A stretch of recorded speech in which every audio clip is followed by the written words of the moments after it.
ఈ మాత్రం కూడా అర్థం కాకపోతే వీళ్ళేం రాజకీయ వీళ్ళకు 2 సంవత్సరాల క్రితము మైండ్ ఉన్నది, అన్ని ఉన్నాయి, ఇప్పుడు ఏమీ లేవు అనేది మాకు క్లియర్ గా అర్థమైంది. ఎందుకంటే దొబ్బింది చిప్పు దొబ్బింది వీళ్ళందరికీ. సో ఎందుకంటున్నా అంటే ఇది ఇప్పుడు యాక్చువల్ గా ఇప్పుడు ఈ జూబ్లీహిల్స్ ఎలక్షన్ లో నిరుద్యోగులు నిలబడితే ఎవరికి నష్టం ఎవరికి లాభం అనే ఒక అనాలిసిస్ కూడా మీకు చెప్తా. ఇప్పుడు ఎందుకు అంటున్నా అంటే ఇప్పుడు కాంగ్రెస్ పార్టీ ఏమంటుందంటే నిరుద్యోగులు ఇప్పుడు ఈ రోజు నిలబడుతున్నారంటే వాళ్ళ వెనకాల బీఆర్ఎస్ పార్టీ ఉంది, ఇది రాజకీయ కుట్ర అని చెప్పేసి అంటున్నారు. ఇప్పుడు మేము నిలబడితే ప్రభుత్వ వ్యతిరేక ఓట్లు చీల్తాయా ఏకమైతాయా? చీల్తాయిగా. మరి చీలినప్పుడు అది ఎవరికి నష్టం? అది బీజేపీకో బీఆర్ఎస్ కో వాళ్ళకే నష్టం.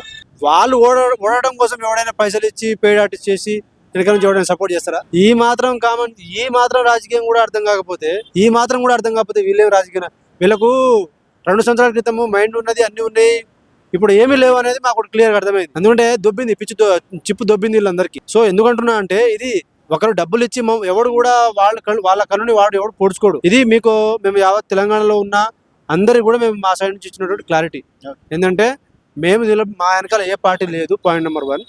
రెండోది ఇప్పుడు మేము ఇంకోటి జనరల్ గా డబ్బులు తీసుకున్నోడు ఎట్లా ఒకరిని ఓడగొట్టాలి, ఒకరికి ఓటు వేయమని చెప్పేసి ప్రచారం చేస్తారు. మేము కాంగ్రెస్ పార్టీకి ఓటు వేయద్దని చెప్తున్నాం. నువ్వు బీజేపీకి వేసుకుంటావా, బీఆర్ఎస్కి వేసుకుంటావా, ఆ ఛత్రపతి శివాజీ నామినేషన్ ఎప్పుడే వేసిన మిత్రుడి మీద వేసుకుంటావా, ఆస్మాకి వేసుకుంటావా, నిరుద్యోగులకు వేసుకుంటావా, ఆర్పీఐ వేసుకుంటావా, తీన్మార్మలకి వేసుకుంటావా, కవితకి వేసుకుంటావా, మాకు సంబంధం లేదు. ఎవరికైనా వేసుకో, కాంగ్రెస్ పార్టీకి ఓటు వేయద్దు. ఇది రెండో మీ క్లారిఫికేషన్. ఇక మూడో క్లారిఫికేషన్ చెప్తా. ఇప్పుడు జూబ్లీహిల్స్ కి నిరుద్యోగ సంబంధం ఏందని అంటున్నారు. ఇప్పుడు జూబ్లీహిల్స్ లో రెండు వర్గాల ప్రజలు ఉంటారు. ఒకరేమో బాగా చదువుకున్న వాళ్ళు, డబ్బున్న వాళ్ళు, వీళ్ళు ఒకరు. రెండోది ఏంది, బస్తీ వాసులు. ఇప్పుడు చదువుకున్న వాళ్ళకు, జాబ్ చేస్తున్న వాళ్ళకు మేము ఏం చెప్తున్నామో వాళ్ళు క్లియర్ గా అర్థమవుతుంది, పెద్ద సమస్య కాదు. ఇప్పుడు బస్తీ వాళ్ళు ఉండరు. బస్తీ వాళ్ళు అయినా, లేదంటే రైతులైనా, లేదంటే ఒక నిరుద్యోగులని, వీళ్ళందరూ ఒక ఎమోషన్స్ తో అటాచ్ అయినటువంటి ఒక వర్గం. మరి వాళ్ళ ఇల్లునే కూలగొట్టినావు. వాళ్ళ ఇల్లును కూలగొట్టినప్పుడు, నీ ఇల్లును ఒకటి కూలగొట్టినప్పుడు వాడికి అధికారం ఉంది కాబట్టి నువ్వు కూలగొట్టినావు కదా.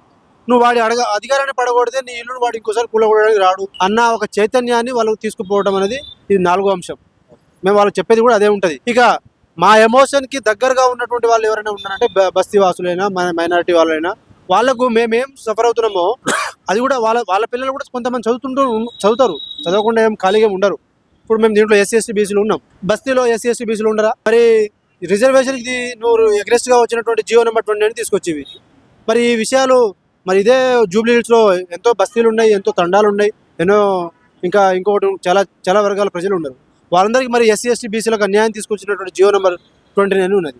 మరి 29కి అన్యాయం జరిగినామని చెప్పేసి మేము వాళ్ళకి చెప్తే వాళ్ళకి అర్థం కాదా?